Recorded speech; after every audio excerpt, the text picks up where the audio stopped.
Iron Man, Tony Stark.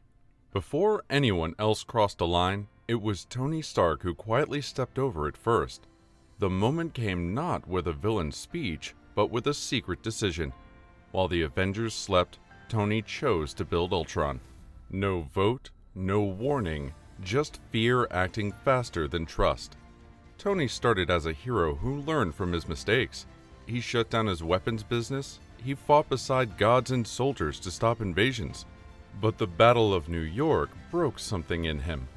The idea that Earth was small and defenseless never left his mind. Ultron was not built out of cruelty. It was built out of panic. Tony believed protection justified control. He believed his intelligence gave him the right to decide for everyone else. The fallout was catastrophic. Sokovia was lifted into the sky.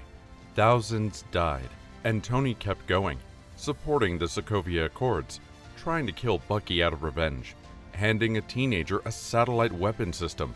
Tony never wanted to be a villain, but again and again he chose fear over consent. Whether this makes him a protector or a danger is still up for debate. Scarlet Witch, Wanda Maximoff. If Tony Stark's fear created destruction by accident, Wanda Maximoff's pain did it on purpose, and quietly at first. She had already lost so much by the time the Avengers won. Her parents, her home, her brother, then Vision, and she lost him twice. Wanda began as a hero trying to make things right. She fought Ultron. She stood against Thanos. But grief does not fade just because the world is saved. In Westview, Wanda did not attack out of hatred. She built a lie to survive. A perfect town, a perfect family. Sitcom laughter hiding real screams. Thousands of people trapped inside her grief, unable to move, unable to think, begging for release. Wanda knew what she was doing. She just could not stop. The fallout spread across realities. The Darkhold gave her answers and took something in return. Wanda chose her children over every other life. She hunted, killed, and destroyed worlds to avoid loss again. Her pain was real. Her love was real. Whether her choices were justified is something only the audience can decide. Captain America, Steve Rogers. Where Wanda let grief consume her, Steve Rogers let loyalty override everything else. His betrayal was quieter, almost polite, but no less damaging. It happened the moment he decided what to hide and who to protect, no matter the cost. Steve was the moral anchor of the Avengers, the man who jumped on a grenade before he had powers. He believed in doing the right thing, even when it hurt. But when the Sokovia Accords threatened to limit him, Steve did not fight for accountability. He fought for freedom on his own terms, and more importantly, he fought for Bucky. Steve knew the Winter Soldier had murdered Tony's parents. He knew, and he stayed silent, not to protect the world, but to protect his friend. The fallout sheltered everything. The Avengers broke apart. Trust evaporated. When Thanos arrived, Earth's defenders were unprepared, leading to half the universe paying the price. Steve might not be seen as evil, but by choosing to hide the truth from Tony, he proved that even the purest symbols can fail when they stop being honest. Winter Soldier, Bucky Barnes. At the center of Steve's choice stood the man who paid for it long before anyone else did. Bucky's fall into villainy wasn't an active decision. He was pushed and forcefully made into one. Bucky started as a hero long before the Avengers existed. He fought in World War II. He stood beside Steve when no one else would. Then he fell from a train and should have died. Instead, Hydra found him. They turned him into the Winter Soldier by wiping his memories and breaking his mind. An assassin with no identity, choice, or mercy. He carried out missions for decades, killing on command, including Tony Stark's parents, without knowing who he was or why. The fallout is complicated because guilt does not disappear just because control was taken away.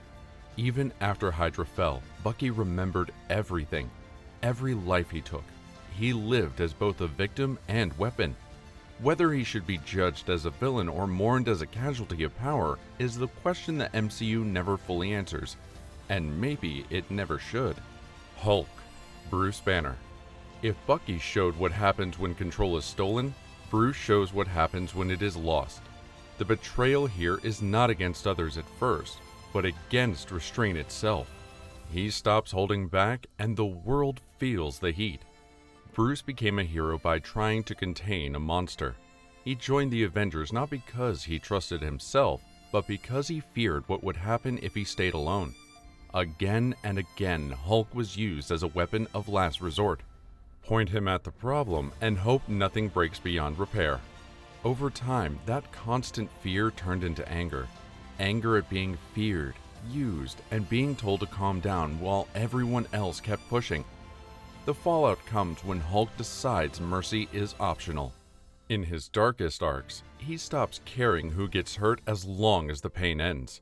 Cities fall, allies back away. The line between hero and threat disappears. Hulk does not choose evil. He chooses exhaustion. And once that choice is made, there's no easy way back. Thor. King Thor. Bruce losing control leads naturally to a god who learned that control itself can become a weapon. Thor's fall comes from the rule, from the moment he stopped fighting for people and started deciding for them. Thor began as a warrior who learned humility. He lost his hammer, lost his father, lost his home.